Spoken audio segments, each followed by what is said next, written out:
Eating clean and eating healthy. Making cornmeal and grits with our heirloom corn.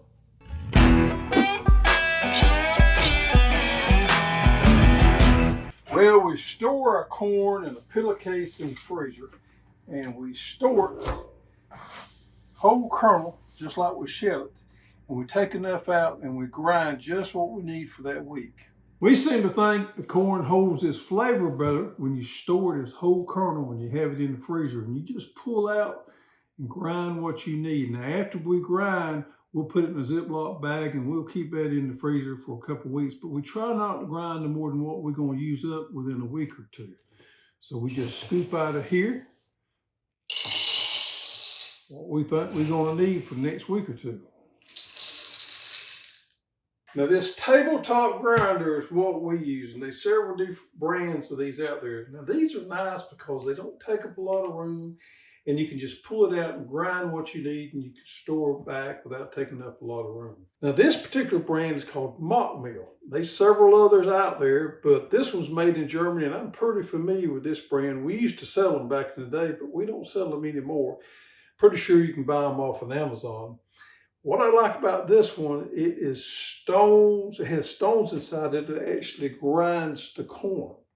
There's some of them out there that use steel burrs, but I'm a fan of the stones. The stones is the same process that was used back in the day, the old stone grist mills. There are some out there that use steel burrs. I'm not a huge fan of those. I prefer to use the stone burr type, such as the Mockmeal. So that's what I like to use.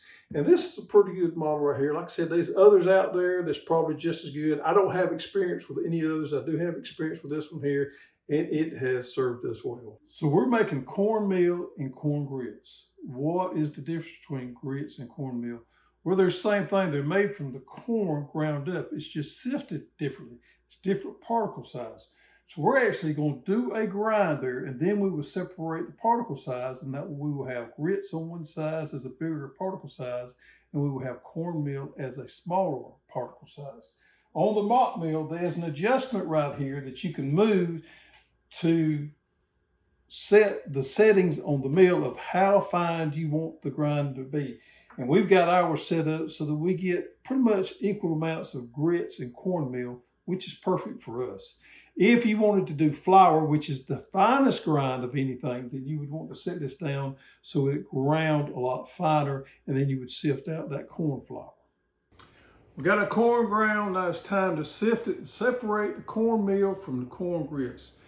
Now, we've got 2 or 3 different sifters we use, but this has become my favorite as of lately just because it's so doggone easy.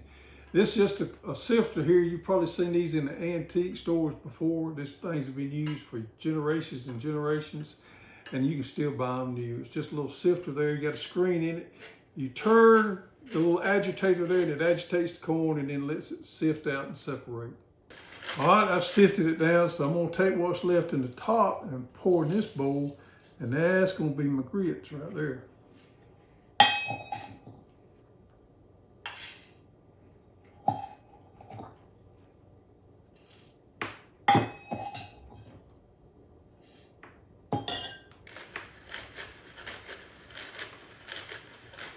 All right, so the finer screening I have right here is cornmeal. Cornmeal is what we use to make cornbread. Also, we use cornmeal to bread our okra and our fish when we fry them. Now this is grits. This is a little bigger off the screen there, just a little bigger size right here. We can use this like it is, or we can screen it down again. Or if we wanted more cornmeal, we could reset our grinder and regrind this down to get a smaller particle size, and then we could re-sift it again and get way more cornmeal. Well, I'm gonna screen my grits down to get a real consistent size for my grits. Now this is a homemade sifter I made years ago, and it's got stainless steel wire in it. I don't remember exactly what size wire that is, but this is the one to use to sift your grits out and separate the bigger particle size from your grit size here. I bought this from Meadows Mill out of North Carolina. They sell this stainless steel screen here, and you can make you a little box to sift with. So I'm gonna sift it out, and what I got left over on my big size is up here. I can either regrind it, and re-sift it for cornmeal and grits, or we'll just use it for chicken feed.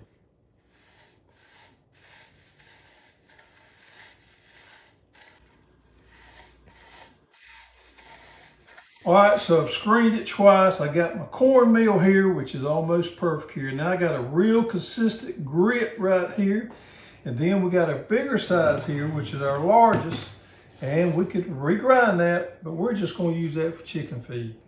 So we grind what we're going to need for the next couple of weeks here, and we just put it in these Ziploc bags, and we're going to put it in the freezer. That way we can take out and use just what we need. Now a little tip of making your fresh grits here. Now these ain't no instant grits that you buy in the grocery store. They're going to take a little bit of preparation. So what we do is we put them in water and we soak them overnight, and they'll be swelled up tomorrow.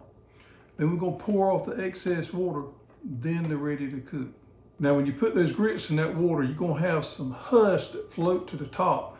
We just take a skimmer here and skim that off and put that in a bowl. We're going to feed that to the chickens as well. There's nothing more satisfying than growing your own food, grinding your own cornmeal, making your own grits, eating clean, being sustainable. Nothing added to this, all natural goodness right there. Clean eating at its best. Grow your heirloom corn and make your own groceries. If you want to know more, check out this video where we show you how to grow, harvest, and shell heirloom corn.